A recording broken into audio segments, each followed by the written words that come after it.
Hi hello welcome to Haripriya's media. Indian Premier League 2024 season countdown ప్రారంభమైంది. మార్చి 22 నుంచి ధనాధన్ league ప్రారంభమయ్యే అవకాశం ఉంది.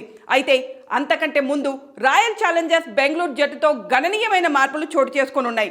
బెంగళూరుకు ప్రాతినిధ్యం వహిస్తున్న English star player Reece Topley IPL 2024 కు దూరం కానున్నట్లు సమాచారం. గాయం సమస్య కారణంగా England cricket board franchise league cricket ఆడవద్దని రిస్ టాప్లీకి సూచించింది. అందుకే పాకిస్తాన్ సూపర్ లీగ్ కు దూరం అయ్యారు. దీని తర్వాత ఐపీఎల్లో ఆడేందుకు టోప్లీకి నో అబ్జెక్షన్ సర్టిఫికేట్ రావడం అనుమానమని అంటున్నారు. ఇప్పుడు టాప్లీకి బదులు మరో ప్లేయర్ని ఆర్సీబీ ఎంపిక చేసినట్లు తెలిసింది. ప్రస్తుత సమాచారం ప్రకారం రిస్ టాప్లీ స్థానంలో క్రిస్ జోర్డన్ను ఆర్సీబీ ఫ్రాంచైజీ ఎంపిక చేసింది.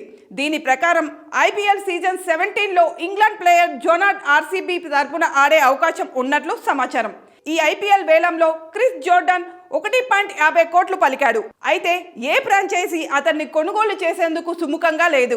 ఇప్పుడు జోర్డన్ సబ్స్టిట్యూట్ ప్లేయర్గా మళ్ళీ ఐపీఎల్లోకి అడుగు పెట్టేందుకు సిద్ధమయ్యాడు. ఇక్కడ గమనించాల్సిన విషయం ఏమిటంటే క్రిస్ జోర్డన్ 2016 ఆర్సీబీ తరపున ఆడాడు. మొత్తం 9 మ్యాచ్లు ఆడి 12 వికెట్లు తీశాడు. అయితే 2017లో ఆర్సీబీ జోర్డన్కు ఉద్వాసన పలికింది. ఆ తర్వాత 2017, 2018లో సన్ రైజర్స్ హైదరాబాద్ జట్టు బరిలోకి దిగాడు. 2019లో డ్రాఫ్ట్ లేకుండా వెళ్లిన జోర్డన్ 2020-21లో పంజాబ్ కింగ్స్ తరపున ఆడాడు. 2022లో చెన్నై సూపర్ కింగ్స్ తరపున బరిలో దిగాడు. అలాగే 2023లో జోఫ్రా ఆర్చర్ స్థానంలో ముంబై ఇండియన్స్ జట్టుకు ఎంపికయ్యాడు. ఇప్పుడు క్రిస్ జోర్డన్ సబ్స్టిట్యూట్ ప్లేయర్గా ఆర్సీబీ జట్టులోకి అడుగు పెట్టనున్నాడని సమాచారం.